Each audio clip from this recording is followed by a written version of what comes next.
Mes chers compatriotes, demain 4 avril 2025, nous célébrerons ensemble le 65e anniversaire de l'accession de notre pays à la souveraineté internationale. À toutes et à tous, j'adresse mes chaleureuses félicitations. En ce moment de communion nationale, j'ai une pensée émue pour tous les djambars tombés au champ d'honneur et pour tous les êtres chers qui nous ont quittés. Je compatis également au nom de toute la nation à la souffrance de tous ceux qui luttent contre la maladie ou qui traversent des moments difficiles.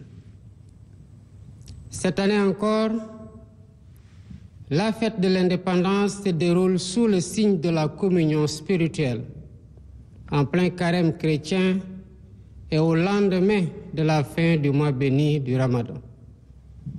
Ces moments d'intense ferveur spirituelle et de grâce nous rappellent que la foi est notre plus belle richesse et qu'elle alimente au quotidien notre capacité exceptionnelle à vivre ensemble dans la fraternité, l'harmonie et la diversité.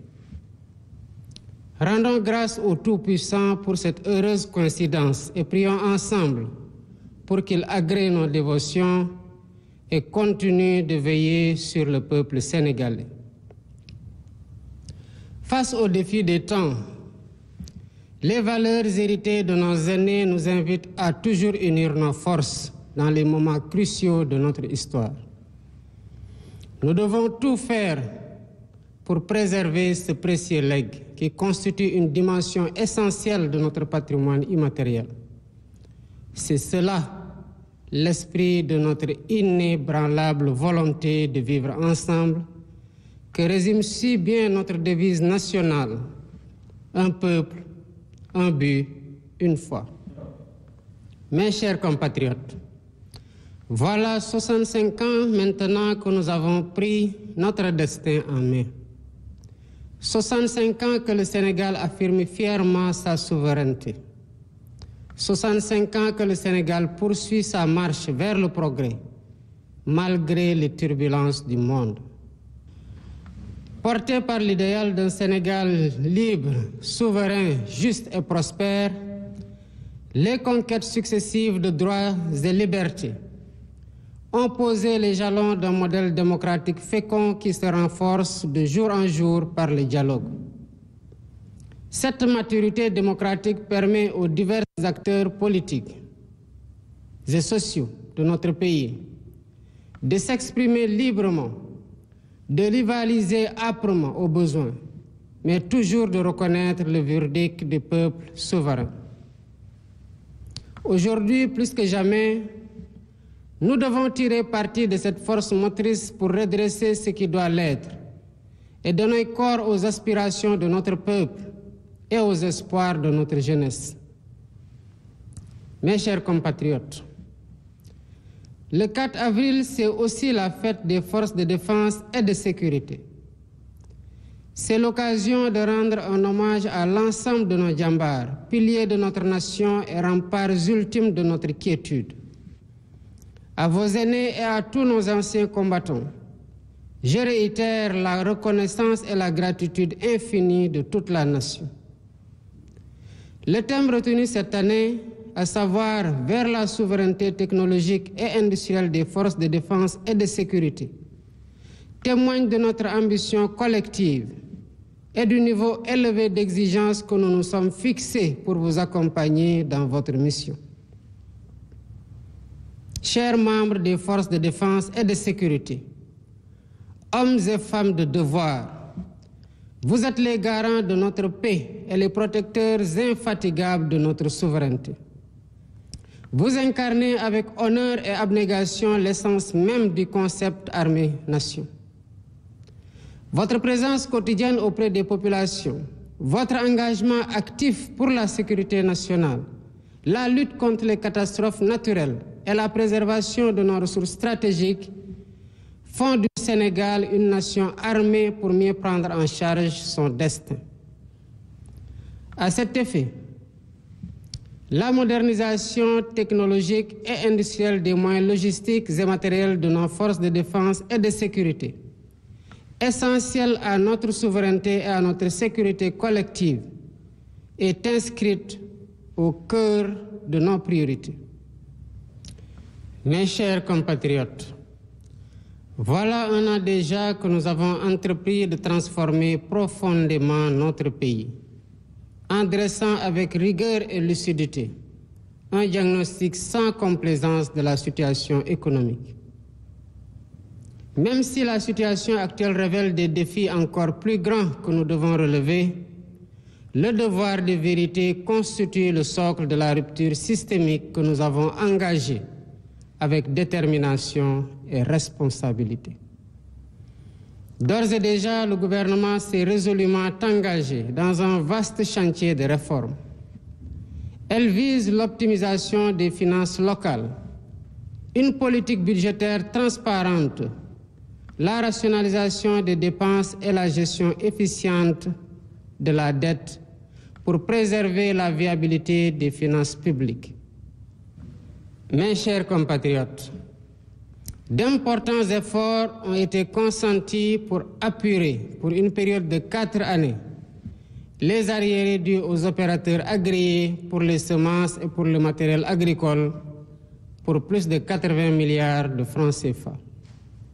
Sur un montant de 113 milliards constaté à la fin 2024, une somme de 70 milliards a été décaissée à la fin du mois de mars 2025. Il en est de même du secteur des BTP, où des paiements sur des arriérés de 62 milliards ont été effectués et un montant de 66 milliards est prévu dans la loi de finances initiale 2025. Enfin, l'appurement des rappels, loin d'être exhaustif, a atteint 19 milliards de francs CFA à la fin du mois de mars 2025 pour un effectif bénéficiaire de 9 479 enseignants. Il s'y ajoute des mises en solde concernant 1198 maîtres et professeurs contractuels pour un impact budgétaire annuel de 5 milliards 79.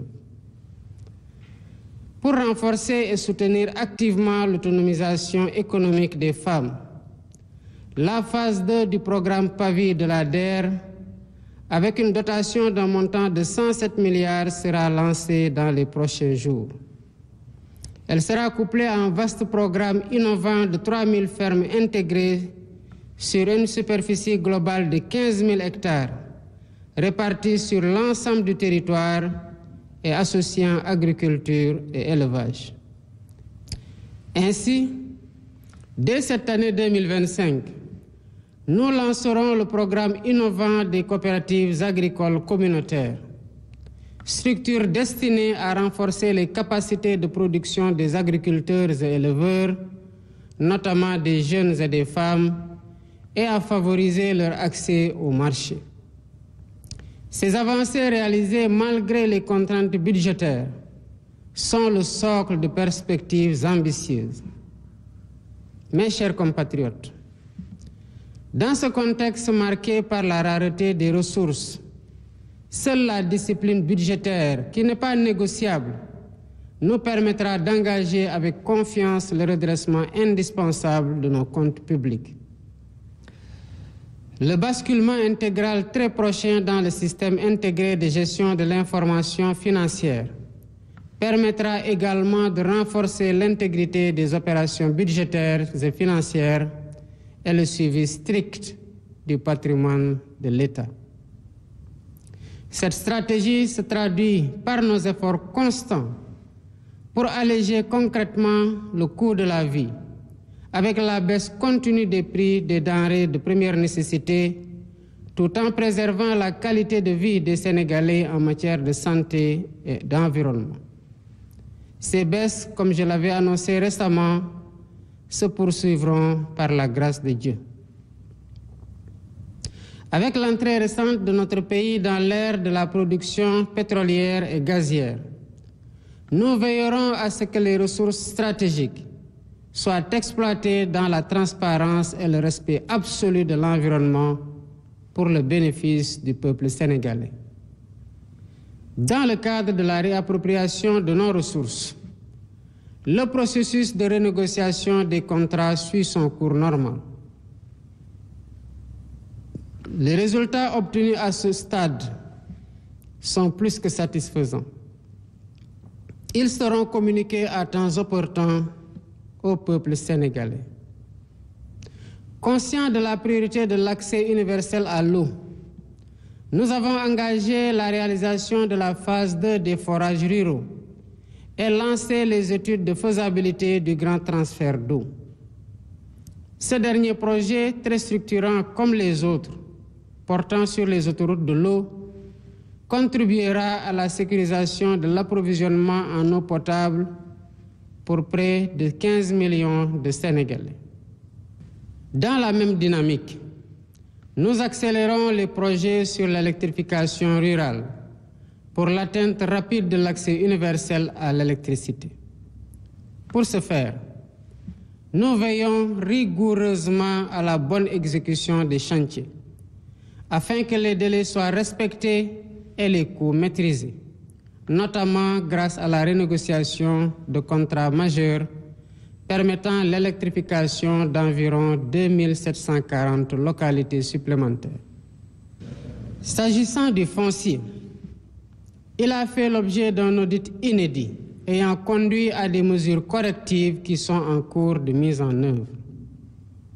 Désormais, la gestion du patrimoine foncier se fait avec rigueur, transparence et responsabilité, mettant ainsi progressivement un terme aux pratiques de bradage des terres, tout en garantissant une répartition juste et équitable des ressources nationales. Cette dynamique sera poursuivie avec la relance des concertations sur la délicate, mais nécessaire et inéluctable réforme foncière. Mes chers compatriotes, les efforts déployés pour la mise en œuvre des accords de paix en Casamance sont le témoin de notre attachement à notre vivre ensemble, à notre fraternité restaurée et à l'unité profonde de la nation sénégalaise. Avec le plan Diomaye pour la Casamance, nous avons engagé un processus irréversible de réconciliation et de retour digne des populations déplacées. Notre vivre ensemble fondé sur des valeurs cardinales constitue notre trésor commun. C'est pourquoi la cohésion nationale demeure ma seule et unique boussole. Convaincu que la solidité d'une nation se mesure aussi par sa capacité à dialoguer, j'accorde une importance particulière au dialogue social et à la concertation permanente avec toutes les composantes de notre société. C'est pourquoi j'ai récemment instruit le Premier ministre, M. Ousmane Sonko, d'organiser la grande concertation nationale avec les partenaires sociaux, avec les autorités religieuses et coutumières, la société civile, le secteur privé et l'ensemble des forces vives de la nation. Nous poursuivons sans relâche cette démarche participative et inclusive. Ainsi, nous matérialisons notre engagement à garantir une cohésion nationale toujours renforcée, fondement indispensable du Sénégal juste, solidaire et prospère auquel nous aspirons tous. Il me plaît ainsi d'informer le peuple sénégalais que les lois sur la transparence sont finalisées et mises dans le circuit pour leur examen prochain en Conseil des ministres. Par ailleurs, les travaux du comité ad hoc chargé de la mise en œuvre des consensus issus des assises de la justice se poursuivent sereinement. À ce jour, le projet de loi organique relatif à la Cour constitutionnelle, le projet de révision de la Constitution, le projet de loi organique relatif au Conseil supérieur de la magistrature, ainsi que les décrets d'application y afférents, ont été finalisés et transmis pour validation.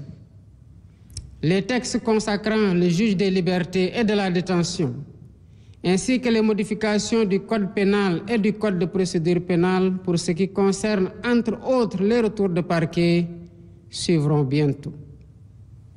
Dans le sillage des concertations, j'annonce que le thème de la prochaine journée nationale du dialogue portera sur le système politique.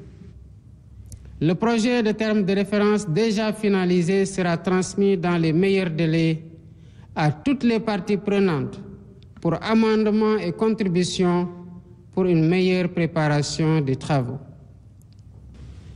Mes chers compatriotes, l'état des finances publiques de notre pays, tel que révélé par l'audit effectué, nous impose de compter d'abord sur nous-mêmes pour redresser la situation.